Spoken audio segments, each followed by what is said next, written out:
You can move around a little bit if you need to.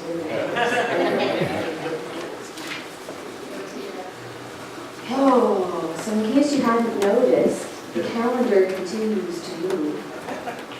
And we have everybody survive the holidays. Yeah. There's a little joy and love and light and laughter and lots of food, right? Okay, good. So we're all in a really good space right here.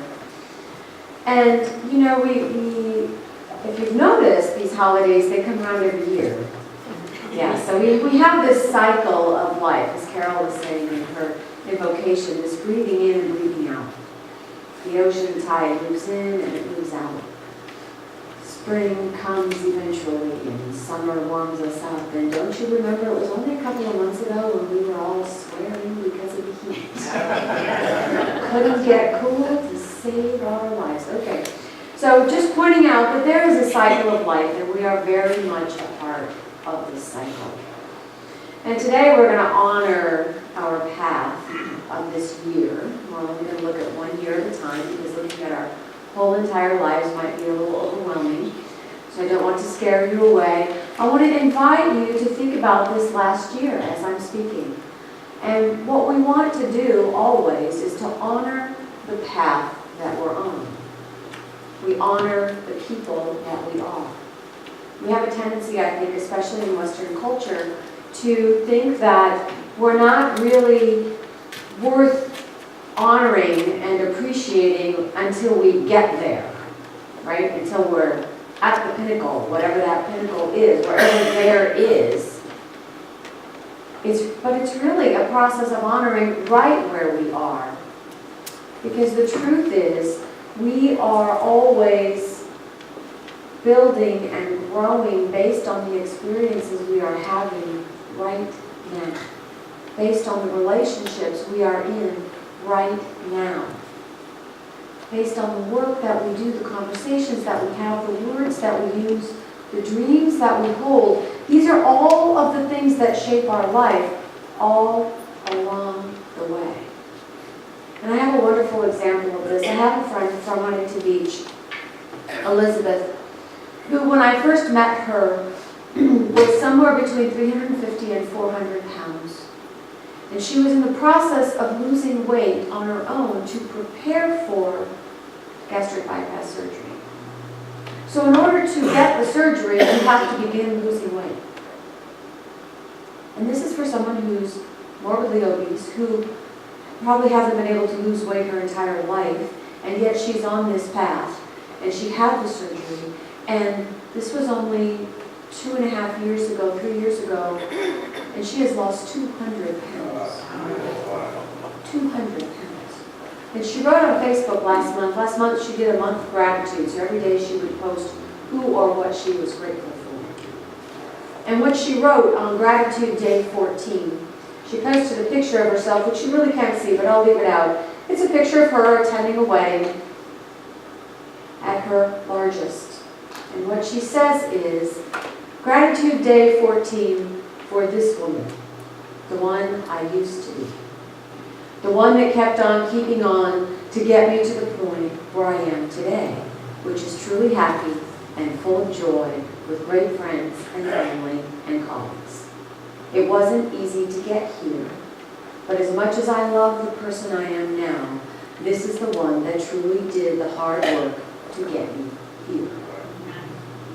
So she is the example of truly appreciating and honoring whoever we were then, that we would just as soon not have been when we look back on it.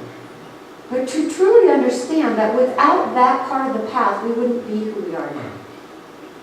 And most of us, I hope, I'm pretty sure, are getting to the point where we really like who we are now. And if we're not quite there yet, we know we're on the path to getting to a place where we like who we are now. And so we honor the path that we're on. And as we honor the path that we're on, we realize, as Margaret Swartz, Reverend Dr. Margaret Swartz is one of the elders of Science of Mind. She used to write a column for Science of Mind magazine. And she says, you know, in the course of living, we pick up a lot of messages that don't serve us. Anybody have an extra suitcase in the trunk of their car? They're dragging around stuff that just sort of kind of got in the car and never got out. And I know for a fact that every one of you has a junk drawer in the house of stuff you might need someday. Yeah, see, the problem is, the thing is that not everything in the junk drawer is useless, okay? There really are times when you go in and you find that one birthday candle you need. You don't need the other 57, but the one that you need is in there, you know? And you need a straight nail to hang that picture. That's right. Right, see? So it's not that you can just dump the whole thing in the trash. But come on, there are a couple things in there you will never use. Never, ever, in your lifetime. When my grandmother passed away, we cleaned out her apartment. Now, my grandmother grew up in the Depression.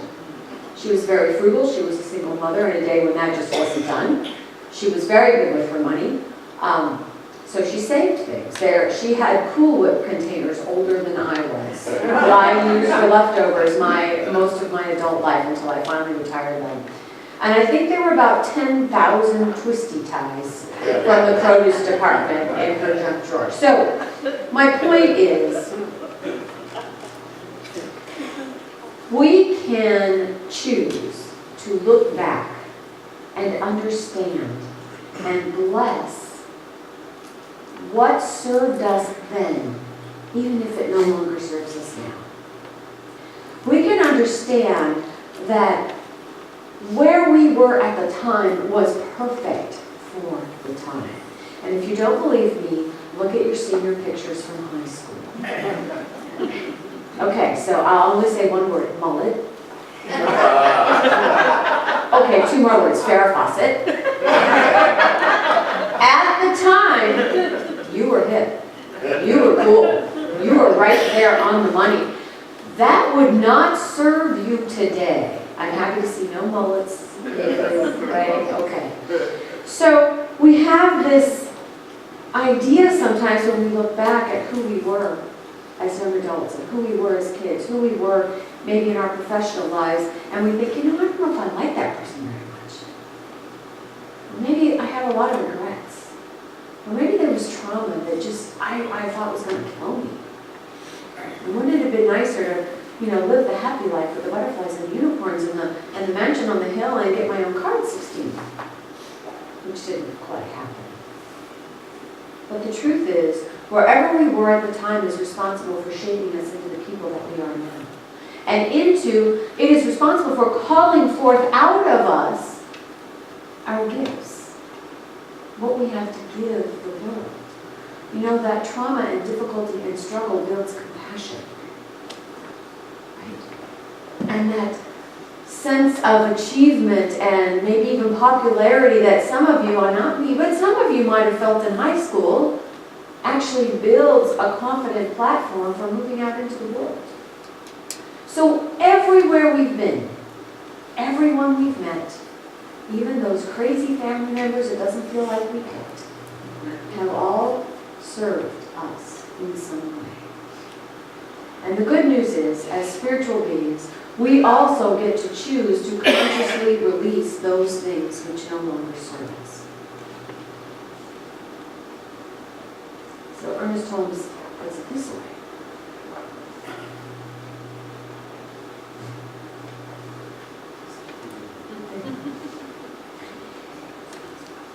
He says, it is necessary that we release all thoughts as well as things that clutter up our lives. We're reminded that there is something resembling the divine in the intelligence and fearlessness of the organs of our body, in the way they take that which is necessary to their sustenance and well-being, and release that which is no longer needed. If the organs of the body follow the average tactics of man in his acquisitive habits, if the lungs hoarded the air they take in, if the heart kept the fresh blood stored within its walls, refusing to allow it to circulate, if the stomach retained the food taken in for nourishment, what a static, and I add, uncomfortable condition we would experience. When we pray believing, we erase false ideas from our inner thought, then the Spirit can make the gift